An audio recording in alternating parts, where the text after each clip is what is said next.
नमस्कार.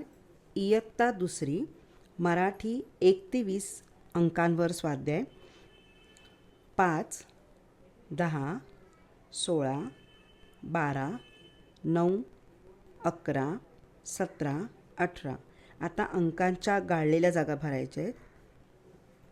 7च्या अगोदर 6, 7 नंतर 8, 9 नंतर 10, 10 नंतर 11, 11 नंतर 12, 2 नंतर 3, 3 नंतर 4, 18, 18च्या अगोदर येणार 17, 17च्या अगोदर येणार 16, 16च्या अगोदर येणार 15. आता संख्या शब्द आहेत ते अंकात लिहायचे. 4 मग 4 असं लिहिणार, 15 असं लिहिणार, 19 एकावर 9 19, 13 एकावर 3 13, 14 एकावर 4 14 आणि 2वर 0 20.